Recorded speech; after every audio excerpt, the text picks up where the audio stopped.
সেদিন জিয়াউর রহমান বলেছিলেন, যারা আমাকে রক্ত রঞ্জিত করেছে আমার সেই ছোট ভাইরা ছাত্ররা তারাই আমার দল করবে, তোমাদের কিছু করতে হবে না। আবার তিনি সেই ইউনিভার্সিটি গেলেন। জিয়াউর রহমান 11 সদস্য বিশিষ্ট ছাত্র দল পুনর্গঠন করলেন। তার কথাই সত্য হলেন। এশিয়ার ভিতরে একজন পরিচ্ছন্ন একটা ছাত্র সংগঠন তৈরি করলেন, বাংলাদেশ জাতীয় দল ছাত্র দল, যার আজকে আমরা অনুপ্রেরণা পেয়েছি এই 10 উপজেলা ছাত্র দলের পক্ষ থেকে।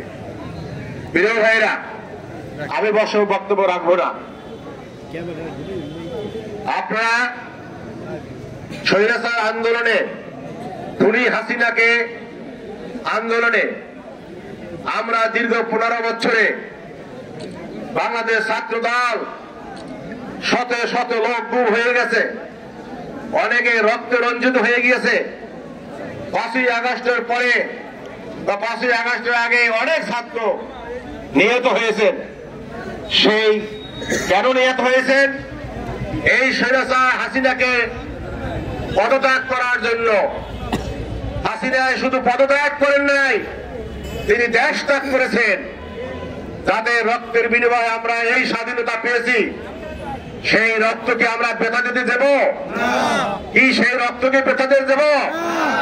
আমরা সেই রক্ত বেচা দিতে যাব না। আওয়ামী লীগের দীর্ঘদিনের সন্ত্রাসী, তাদের অর্থনৈতিক কেলেঙ্কারি এই দেশ ধ্বংস যারা করেছে, সেই দেশটাকে আমাদের রক্ষা করতে হবে। আমরা কি সেই ছাত্র দল যে বাংলাদেশকে আমরা রক্ষা করতে পারবো কি পারবো না? আমরা কি বাংলাদেশকে একটা সুশৃঙ্খল ছাত্র দল তৈরি করতে পারবো? আমরা সবাই বলি আমাদের নেতা হাসান মামুন, আগামী জাতীয় নির্বাচনে হাসান মামুনকে আমরা এমপি দেখতে চাই।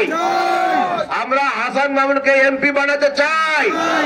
তাহলে ছাত্র দলকে আমার আপনাদের প্রতি আহ্বান থাকবে, আমরা কেউ যেন শৃঙ্খলা পরিপন্থী কাজ না করি।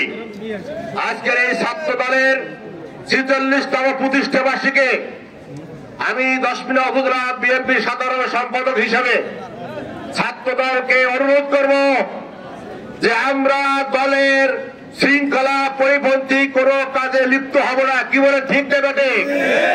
আমরা কোন দুর্নীতিতে অংশগ্রহণ করব না। কি বলে ঠিক না বেটে? আমরা কোন দখলদারিতে যাব না। কি বলে ঠিক না বেটে? দলের বিপক্ষে অনেক ষড়যন্ত্র হচ্ছে। ছাত্র দল, যুব দল, স্বেচ্ছাসেবক দল, বিএনপি সহ সকল দলের বিরুদ্ধে আজকে ষড়যন্ত্র হচ্ছে। এই ষড়যন্ত্র আগামী নির্বাচনে ইনশাআল্লাহ বাংলাদেশ জাতীয় দল একটা পরীক্ষিত দল, আদর্শ দল, সকল অঙ্গ সংগঠন আদর্শ দল। আমরা সেই আদর্শ দল হিসাবে বাংলাদেশকে এই 10 বার্ষিকী দেখাইতে চাই। 10 উপজেলা বিএনপি সহ সকল অঙ্গ সংগঠন দুর্নীতি মুক্ত, এই অঙ্গীকারটা যেন আমাদের থাকে, জনগণের মাঝে যে আমরা সেই কথা বলতে পারি।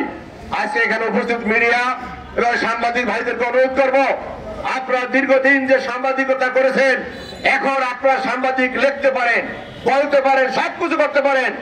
আমরা যদি কোনো অন্যায় করে থাকি দলের বিরুদ্ধে লিখবেন না। দলের পক্ষ থেকে যদি কোনো লোক করে তার বিপক্ষে লেখুন।